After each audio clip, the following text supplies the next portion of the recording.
Colonel Drenched, the Old Veteran, Part 1. Master Sergeant William Bill Henderson had seen more action than most soldiers could imagine in their worst nightmares. At 62 years old, his weathered face told stories of 3 tours in Vietnam, 2 in Iraq, and 1 final deployment in Afghanistan, before his retirement 5 years ago. Now he worked as a civilian contractor on Fort Bradley, maintaining the base's vehicle fleet with the same dedication he had shown during his 35 years of active duty. Every morning at exactly 06:30 hours, Bill arrived at the motor pool wearing his faded work coveralls and steel-toed boots that had walked through more mud, sand, and blood than he cared to remember. His gray hair was always neatly trimmed, and despite his civilian status, he carried himself with the unmistakable bearing of a career soldier. The young mechanics respected him not just for his knowledge of every vehicle on the base, but for the quiet wisdom he shared, and the way he treated everyone with fairness and respect. Colonel Marcus Blackwood was everything Bill was not. At 43, he was ambitious, politically minded, and more concerned with advancing his career than understanding the people under his command. He had arrived at Fort Bradley 6 months earlier, with a reputation for being a strict disciplinarian who believed that fear and intimidation were the best tools for maintaining order. His perfectly pressed uniform, polished boots, and stern expression made it clear that he demanded absolute obedience from everyone on his base, regardless of their rank or position. The trouble began on a humid Tuesday morning in July when Colonel Blackwood decided to conduct an unscheduled inspection of the motor pool. He had been receiving reports that some of the civilian contractors were becoming too comfortable, taking longer breaks than authorized, and not showing proper respect to commissioned officers. As the newest commanding officer, he felt it was time to establish his authority and remind everyone who was in charge. Bill was under the hood of a Humvee, diagnosing a cooling system problem when he heard the distinctive sound of polished boots clicking across the concrete floor. He continued working, knowing that the vehicle needed to be operational for a patrol that afternoon. The other mechanics in the area immediately stopped what they were doing and stood at attention, but Bill simply glanced up, nodded respectfully, and returned to his work. "Contractor." Colonel Blackwood's voice cut through the air like a blade. "When an officer enters your workspace, you stop what you're doing and show proper respect." Bill slowly straightened up, wiping his hands on a shop rag. His calm eyes met the colonel's stern gaze without flinching. "Morning, Colonel. I'm trying to get this vehicle ready for the patrol this afternoon. The boys are counting on reliable transportation." The colonel's face flushed slightly at what he perceived as insubordination. In his mind, Bill's failure to immediately stop working and stand at attention was a direct challenge to his authority. "What's your name, contractor?" "Bill Henderson, sir. Master Sergeant, retired."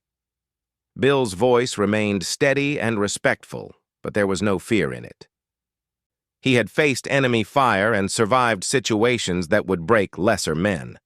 An angry officer, while unpleasant, was hardly life-threatening. "Well, Mr. Henderson," the colonel emphasized the civilian title, "perhaps your military bearing got rusty during retirement. When I enter a workspace, everyone stops and acknowledges my presence properly. Is that understood?" The motor pool had gone completely silent. Even the distant sounds of the base seemed muted as everyone waited to see how this confrontation would unfold. Bill nodded slowly. "I understand your position, Colonel, but I also understand that these young soldiers depend on safe, reliable vehicles. Sometimes priorities have to be weighed carefully." Colonel Blackwood stepped closer, his voice dropping to a dangerous whisper that somehow seemed louder than shouting. "The only priority here is following orders and showing proper respect. Since you seem to have forgotten basic military courtesy, perhaps you need a reminder of what happens when civilians get too comfortable around here. What happened next would be talked about on the base for years to come. Without warning, Colonel Blackwood picked up a nearby water bucket that was used for cleaning parts and, in front of 20 shocked witnesses, dumped the entire contents over Bill's head and shoulders. The cold, dirty water soaked through his work clothes, dripped from his gray hair, and pooled at his feet. The motor pool erupted in gasps and murmurs. Several young soldiers looked away, unable to watch their respected mentor being humiliated. Others stared in disbelief that an officer would stoop to such unprofessional behavior. But all eyes quickly returned to Bill Henderson, waiting to see how the old veteran would respond to this unprecedented insult. Bill stood perfectly still for a long moment, water dripping from his face and clothes. His expression remained calm, almost serene, as if he were processing not just what had happened, but what it meant and how he should respond. The silence stretched on until it became almost unbearable, the tension in the air thick enough to cut with a knife. When Bill finally spoke, his voice was quiet, but carried clearly throughout the motor pool. "Colonel, I've been wet before. I've been cold, hungry, scared, and angry. I've been shot at, mortared, and had my best friends die in my arms. A bucket of dirty water isn't going to break me." He paused, water still dripping from his chin, and looked directly into Colonel Blackwood's eyes. "But what you just did isn't about me. It's about you, and what kind of leader you choose to be. Every young soldier in this motor pool is watching and learning what they should expect from their officers." The colonel's face was red now, whether from anger or embarrassment. It was hard to tell. "Are you lecturing me, contractor?" "No, sir," Bill replied calmly. "I'm just an old soldier who's seen enough to know that real leadership isn't about making people fear you. It's about earning their respect through your actions and character." Colonel Blackwood turned on his heel and stalked out of the motor pool, leaving behind a workforce that was stunned by what they had witnessed. But Bill simply picked up a shop towel, dried his face and hands, and returned to work on the Humvee as if nothing had happened.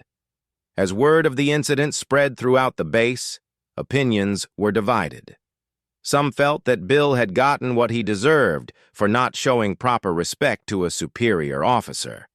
Others were appalled by the colonel's unprofessional behavior and admired the dignified way the old veteran had handled the humiliation. But Bill Henderson wasn't finished. As he worked through the rest of that day, his mind was already formulating a response that would teach Colonel Blackwood and everyone else on the base a lesson about true leadership, respect, and the difference between authority and power. What he planned would not only vindicate his own honor, but demonstrate to an entire generation of young soldiers what it really meant to serve with dignity and integrity. Colonel Drenched the Old Veteran, Part 2. News of the water bucket incident spread through Fort Bradley like wildfire. By evening, Chow, every soldier, officer, and civilian contractor had heard some version of what happened in the motor pool. The story grew with each telling, but the basic facts remained the same.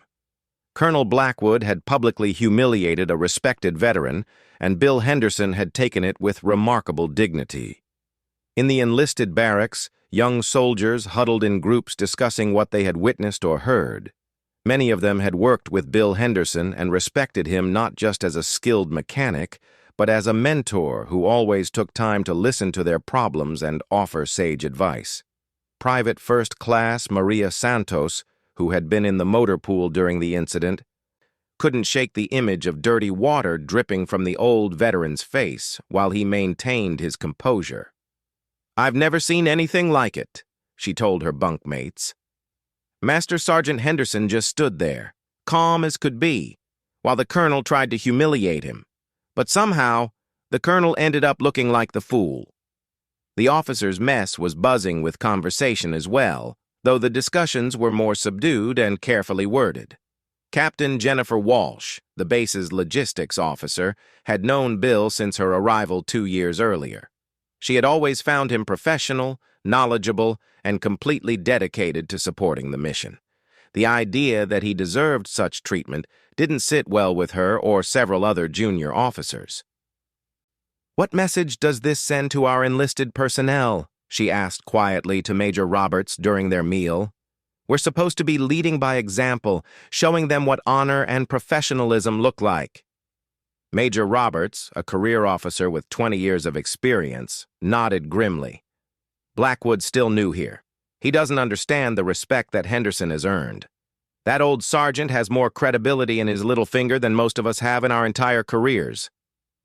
Meanwhile, Colonel Blackwood was in his office, trying to convince himself that his actions had been necessary and appropriate. He had been raised in a military family where absolute obedience to authority was paramount. In his mind, Bill Henderson's casual attitude and failure to immediately show proper deference had been a direct challenge that required a strong response. The fact that Henderson was a civilian contractor, not an active-duty soldier, made his perceived disrespect even more intolerable. But as the colonel sat behind his desk, reviewing reports and trying to focus on his duties, he couldn't shake the feeling that something had gone wrong. The looks he had received from the soldiers and officers he encountered since the incident were different. Not the respectful fear he had expected, but something closer to disappointment and disapproval.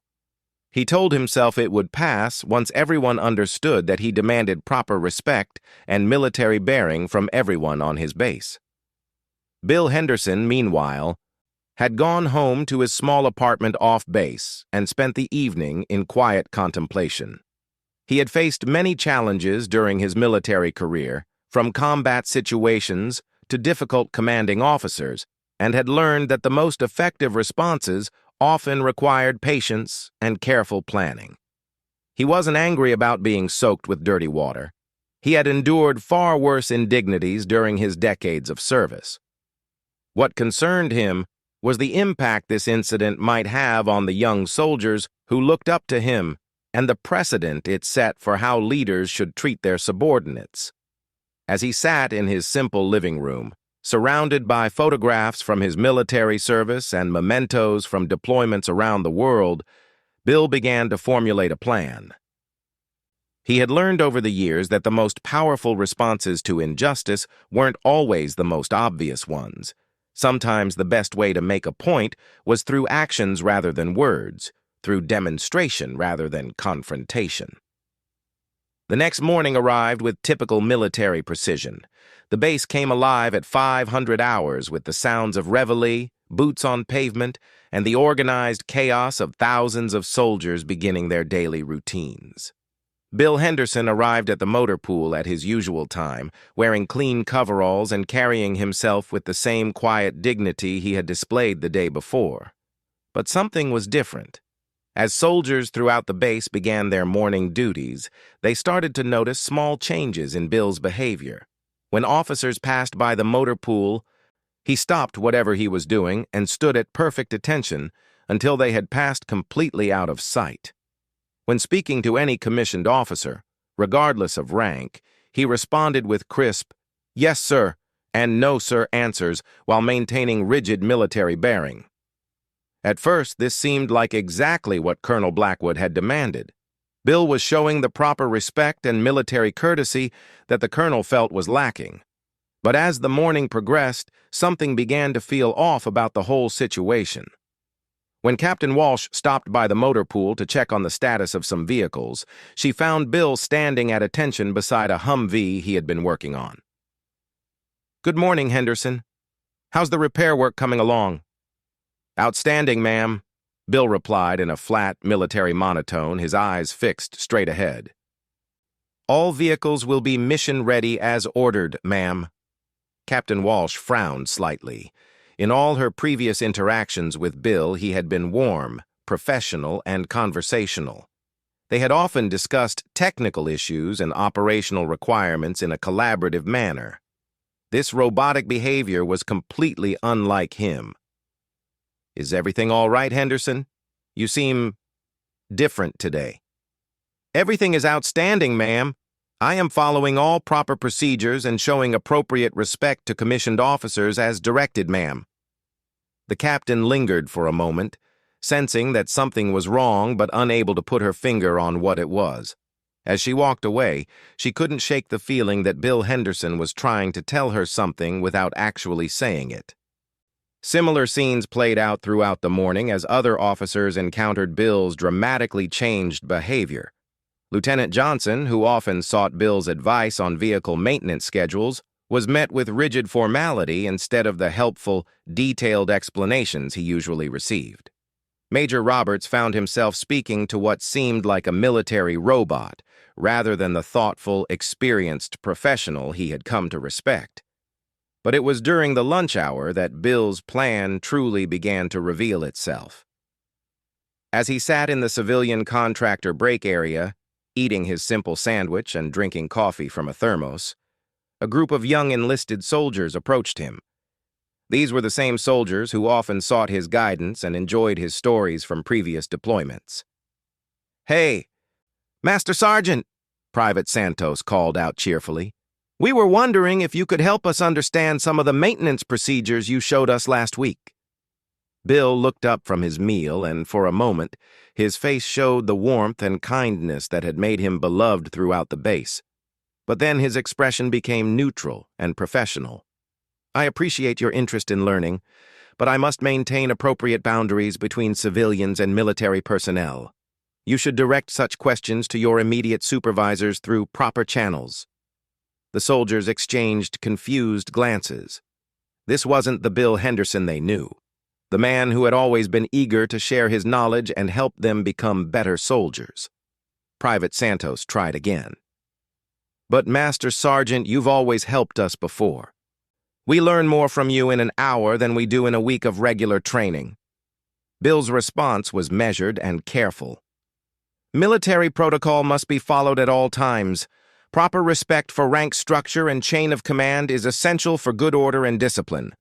I am simply a civilian contractor and should not presume to provide guidance that might conflict with official military instruction." As the soldiers walked away, disappointed and confused, they began to understand what Bill Henderson was really doing. He wasn't just following Colonel Blackwood's orders about showing proper respect. He was following them so precisely, so literally, that he was exposing their absurdity. Word of Bill's transformed behavior spread even faster than news of the original incident had.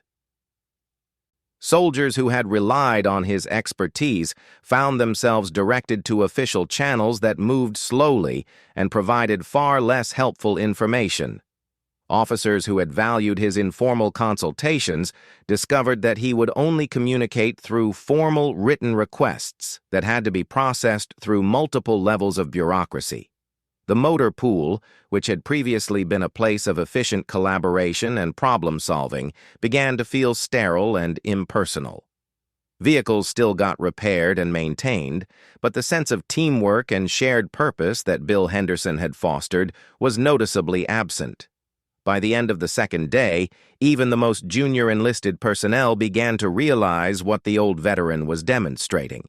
He was showing them, through his actions, the difference between blind obedience and genuine respect, between the letter of military law and its spirit. He was proving that sometimes the most powerful form of resistance is perfect compliance that reveals the flaws in unreasonable demands. Colonel Drenched the Old Veteran, Part 3. By the end of the first week following the water bucket incident, the atmosphere at Fort Bradley had changed dramatically. The base still functioned with military efficiency, but there was an underlying tension that everyone could feel. Bill Henderson continued his policy of strict, formal compliance with every military protocol, and the effects were rippling throughout the entire installation. Colonel Blackwood began to notice problems almost immediately. Maintenance schedules that had previously run smoothly were now bogged down in paperwork and formal procedures. Vehicle repairs that Bill used to complete quickly through informal coordination with supply personnel now required written requisitions that took days to process. The colonel's own staff car, which had been making a strange noise, remained in the motor pool for a week, while Bill waited for official authorization to diagnose and repair it. "What's taking so long with my vehicle?" the colonel demanded when he called the motor pool on Friday afternoon. "Sir, the diagnostic procedures require approval from the vehicle maintenance supervisor, who must coordinate with the supply officer for any necessary parts requisitions, which must then be reviewed by the logistics officer before work can commence," Bill replied in his new, robotic tone. "All proper channels are being followed as per military regulations, sir." Colonel Blackwood hung up the phone in frustration. This wasn't what he had wanted when he demanded proper military courtesy. He had expected Bill to show more respect while continuing to perform his duties with the same efficiency and initiative that had made the motor pool run so smoothly.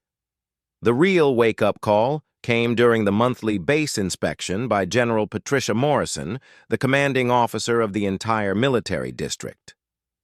General Morrison was a tough, no-nonsense leader who had earned her stars through competent leadership and genuine care for the soldiers under her command.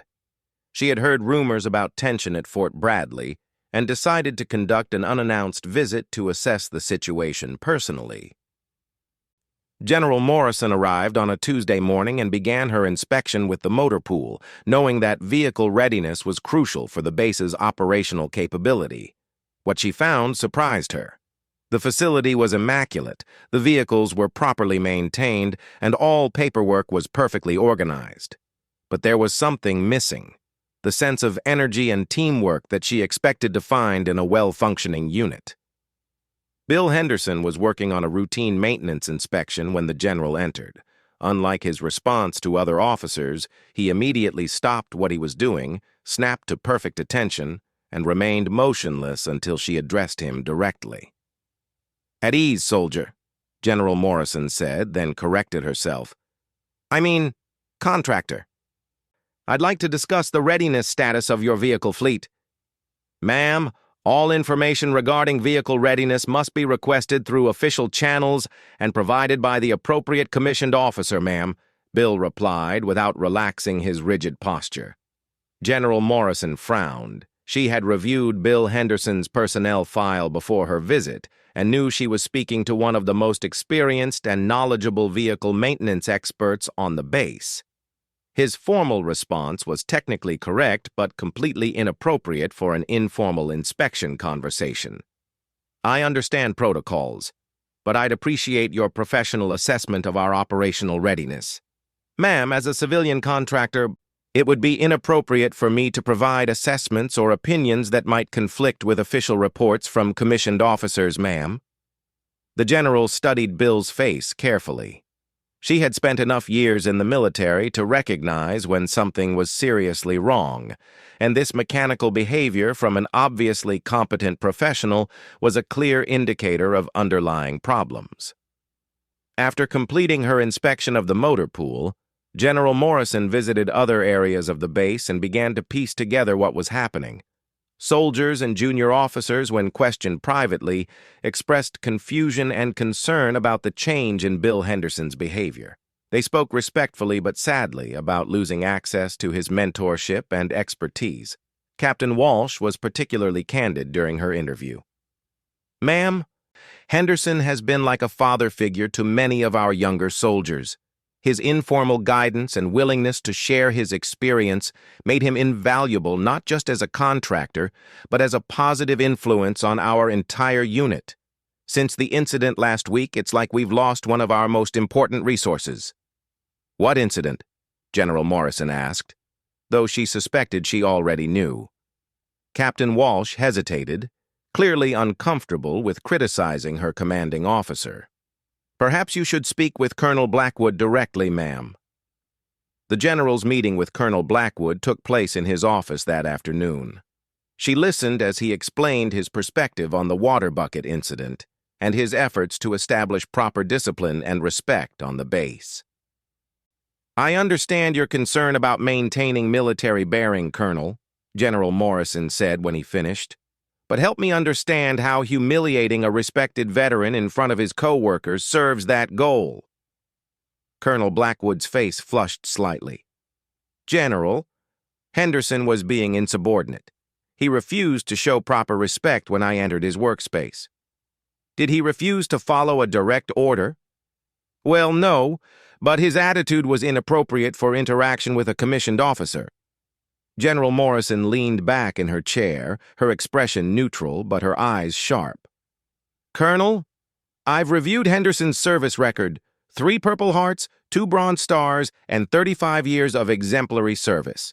The man has earned the right to be treated with dignity, regardless of his current civilian status. Ma'am, I believe strongly in maintaining proper military discipline and chain of command.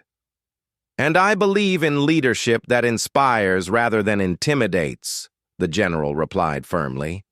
What you've accomplished here is the exact opposite of good leadership. You've taken one of your most valuable assets and turned him into a robot who follows rules so precisely that he's become useless for anything beyond basic compliance.